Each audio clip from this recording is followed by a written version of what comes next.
विशिष्ट और गौरवशाली गुजरातियों की इस श्रृंखला में साहित्यकारों के बारे में बात करने का इरादा वैसे कम ही था, फिर भी आज झवेरचंद मेघाणी के बारे में बात करना चाहता हूँ।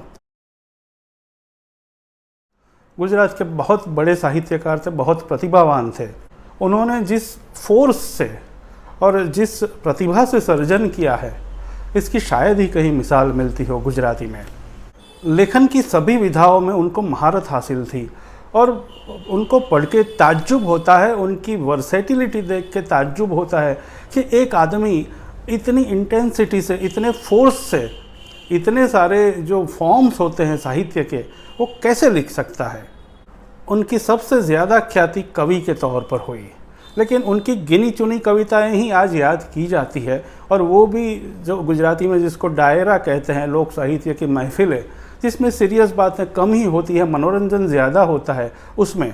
लेकिन झवेरचंद मेघाणी का जो काव्य में प्रदान है, काव्य के विविध प्रकारों में प्रदान है, हम कल्पना भी नहीं कर सकते।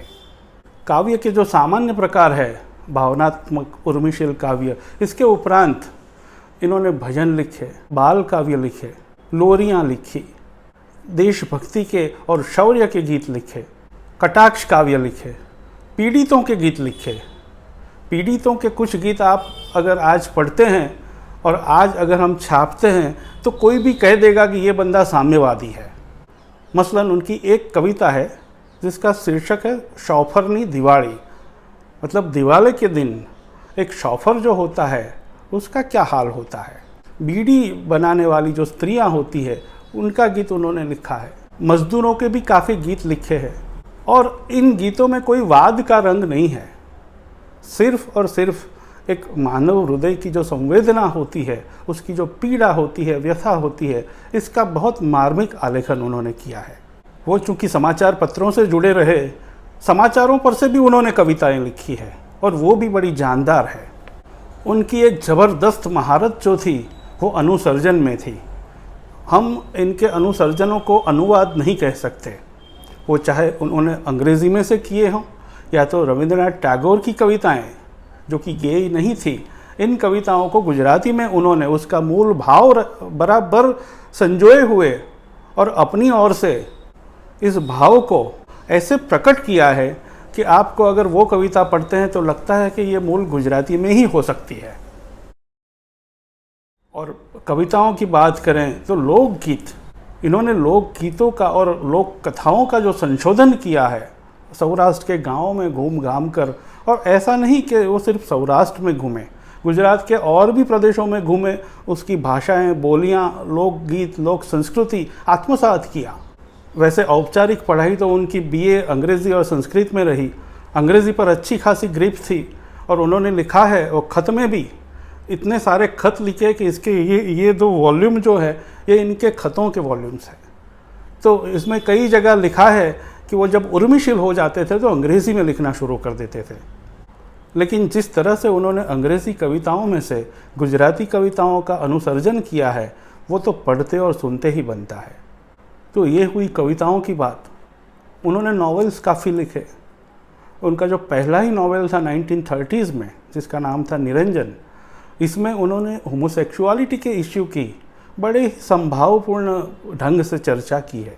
हालांकि 2 ही चैप्टर्स में वो बात आती है, लेकिन 1930s में गुजराती में इस बात की चर्चा करना ये भी एक बहुत बड़ी बात थी। शॉर्ट स्टोरीज़ भी इनकी काफ़ी बढ़िया है। नाटक भी उन्होंने लिखे हैं।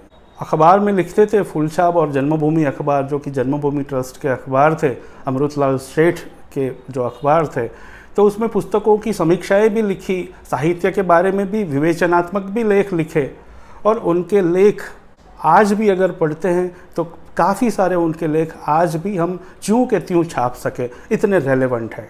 चरित्र लेखन में भी उनका बहुत अच्छा कंट्रीब्यूशन रहा। उनका एक चरित्र लेखन पर्टिकुलरली माणसाईना दीवा,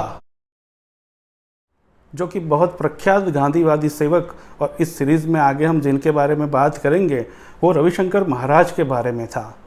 मेघाणी के लिए कहा जाता था कि वो सौराष्ट्र की बोली के बड़े निष्णात है, लेकिन महाराज के बारे में लिखते हुए उन्होंने मध्य गुजरात की चरोतर की बोली जिस तरह से आत्मसात की है, और जिस जीवंतता से उन्होंने महाराज के कार्य को, जीवन कार्य को उभारा है, शायद ही कोई और ये कर सकता था।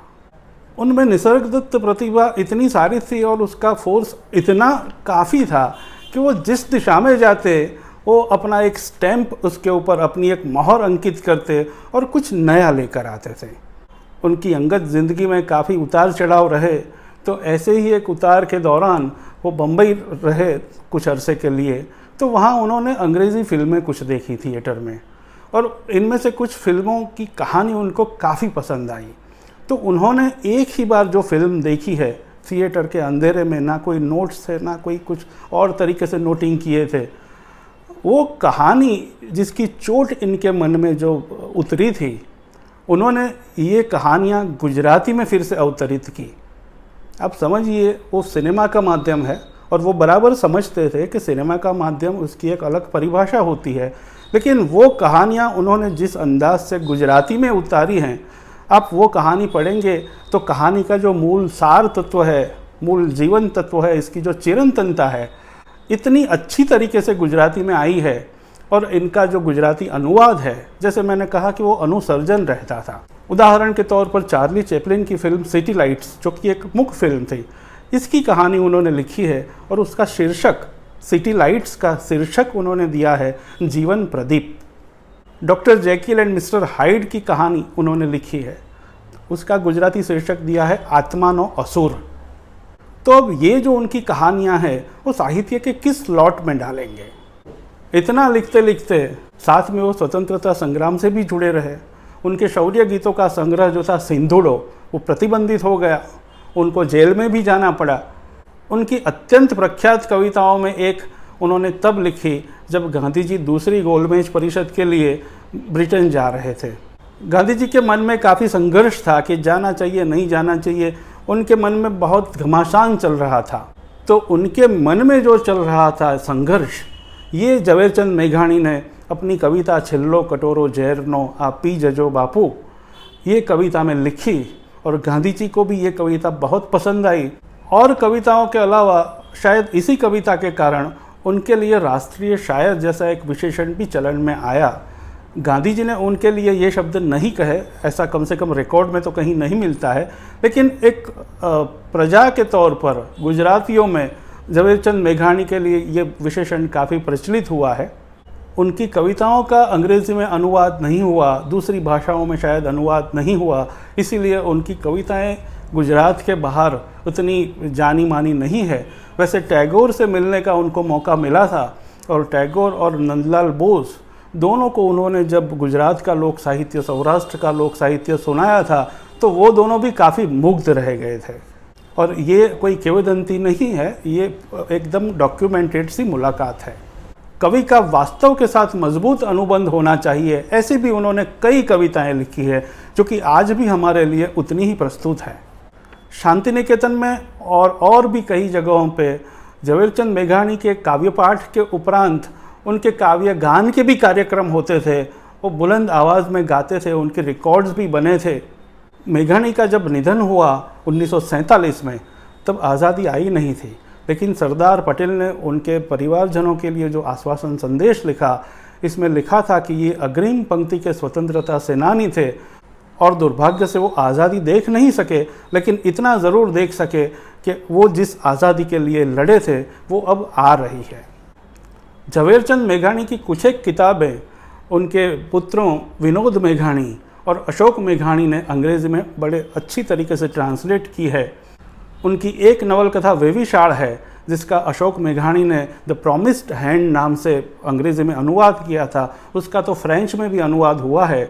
इतनी प्रचंड प्रतिभा के स्वामी झवेरचंद मेघाणी न सिर्फ गुजरात के बल्कि भारत के प्रमुख साहित्य स्वामियों में अपना स्थान अधिकार पूर्वक पा सकते हैं। और ऐसा कहने में कोई प्रांतीय अभिमान की बू मत देखिएगा। अगर उनकी कविताएं, उनका साहित्य और भाषाओं में अनुवादित होता है तो आप अपने आप देख सकेंगे कि ये दावा नहीं, सच्चाई है।